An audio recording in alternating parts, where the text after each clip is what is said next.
Walang basihan ayon sa pamunuan po ng San Sebastian College Recoletos College of Law ang alegasyon ng kidnapping suspect na si Ramil Madriaga na may ginamit umanong impluensya ang isang dating associate dean upang makapasa sa si Vice President Sara Duterte sa law school.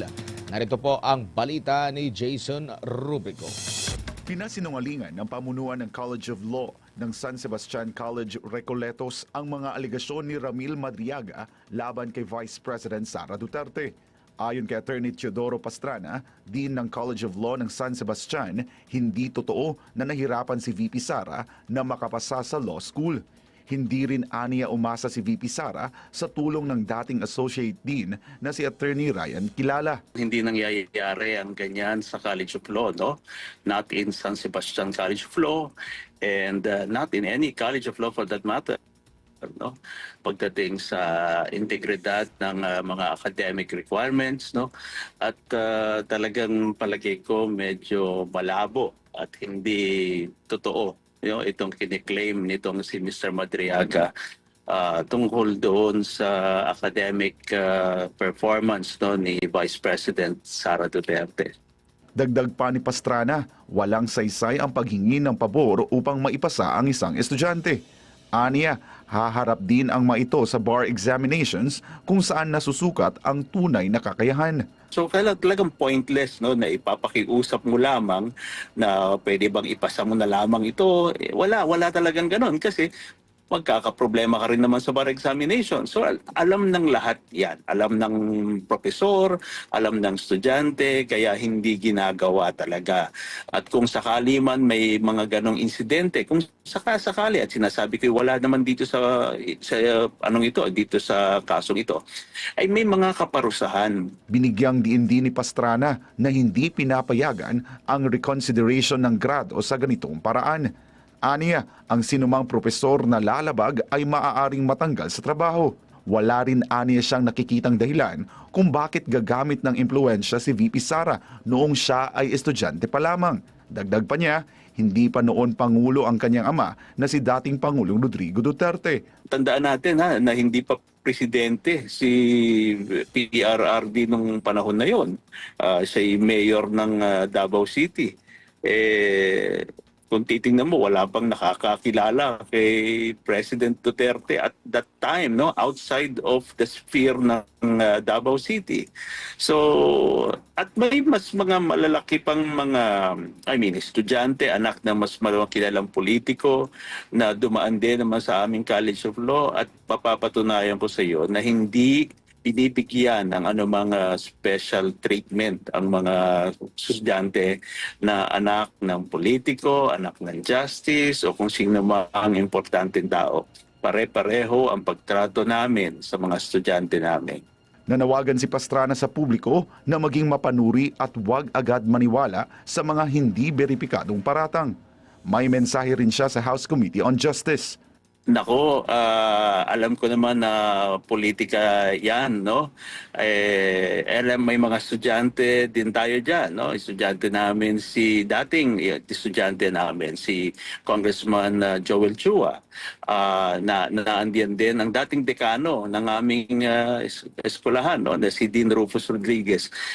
Pinapaubaya na namin sa kanila kung paano nila titimbangin ang mga statements na ganito. At kami umaasa bilang bahagi rin ng publiko na maliwanag sana, maliwanag at may basihan kung ano man ang kahantungan itong pagdinig na ito. Sa ngayon, ayon kay Pastrana, hindi pa napag-uusapan kung magsasampa sila ng kaso laban kay Madriaga. Naniniwala rin siyang may bahid ng politika ang mga isyong ito.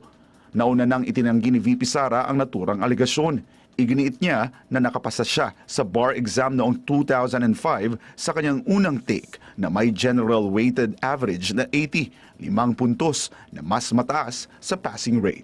Para sa Diyos at sa Pilipinas kong mahal, ako si Jason Rubrico, SMNI News. Samantala, ikinatuwa naman ng mga senador ang napabalitang pag-aresto kay resigned Congressman Zaldi Co. Ayon sa isang senador, agad raw ipatatawag si Co sa flood control probe pag-uwi nito ng bansa. Si Sheena Torno sa detalye. Kinumpirma ni Pangulong Ferdinand Bongbong Marcos Jr. sa kanyang Facebook account na nahuli na umano si dating Ako Bicol Party List Congressman Zaldico sa Prague, Czechia. Ayon sa Pangulo, tinangka umano ni Ko na pumasok sa Czech Republic nang walang kaukulang dokumento. Kasalukuyan na umanong nasa kustodiya ng mga otoridad sa Czech Republic si Ko matapos siyang maharang sa German border. Ikinalugod naman ng ilang miyembro ng Senado ang anunsyo ng Pangulo. Sinabi ni Senator J.V. Ejercito na malaking oportunidad ito upang maibahagi ni Zaldico ang kanyang nalalaman tungkol sa maanumalyang flood control projects. Sa oras na maihain ang partial committee report tungkol sa flood control scandal, maaaring ipatawag ni Senate Pro Tempore Ping Lacson Sico sa pagdinig ng Blue Ribbon Committee, kung saan siya ang chairman sakaling maiuwi na ito sa Pilipinas. Bukod kay Ko, handa ring imbitahan ni Lacson sa pagdinig sina Orly Guteza, gayon din ang Brave 18 na naghatid umano ng 805 billion pesos sa mga politiko at personalidad. Layunin nitong malaman kung sino ang nagsasabi ng totoo at kung sino umano ang nagsisinungaling. Matatandang idinawit ang pangalan ni Ko bilang isa sa mga mastermind sa maanumalyang flood control project sa bansa. Si Zaldico ang chairman ng makapangyarihang House Appropriations Committee sa loob ng mahigit 3 taon. Ito ang mga panahon na naitala ang korupsyon sa flood control. Si Vice President Sara Duterte nauna nang sinabi na si Zaldico kasama si former Speaker Martin Romualdez ang may hawak ko ang nasusunod noon sa pagbuo ng national budget. Sa ngayon, nakikipag-ugnayan na ang gobyerno ng Pilipinas sa Czech Republic authorities upang maiproseso ang pagbabalik bansa ni Zaldico. Para sa Diyos at sa Pilipinas kong mahal, ito si Sheena Torno, SMNI News. Iginiit po ni Chinese Ambassador to the Philippines, Jing Tian, na mabilis na magkakaroon ng sariling supply ng langis ang Pilipinas kung sisimulan ngayon ang joint exploration sa Malampaya Gas Field. Si MJ Montihar sa balita.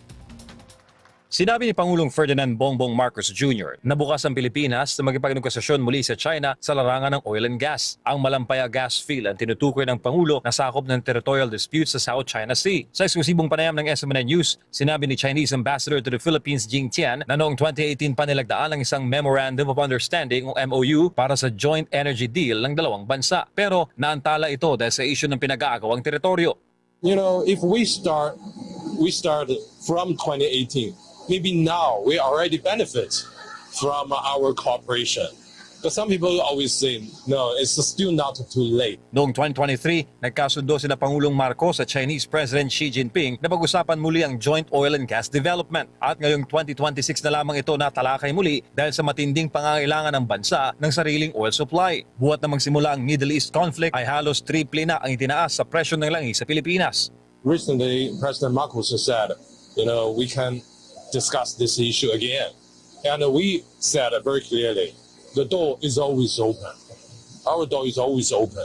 Batay sa pinakahuling impormasyon, ang Malampaya Gas Field ay may initial proven reserves na 85 million barrels ng condensate. Ito ay isang high-value liquid fuel na hiwalay na nakukuha mula sa natural gas. Mayroon rin daw itong tinatayang 30 million barrels ng crude oil reserves batay sa historical estimates. Sinabi naman ni Ambassador Chen na kung agarang sisimula ng proyekto ng Pilipinas sa China, maaari magkaroon ng sariling supply ng langis ang bansa sa loob ng ilang taon. So if we start today, some people say, some scholar told me that maybe just in 3 years, we could have the first barrel of oil. So we can benefit from our cooperation. Why not? It's mutually beneficial.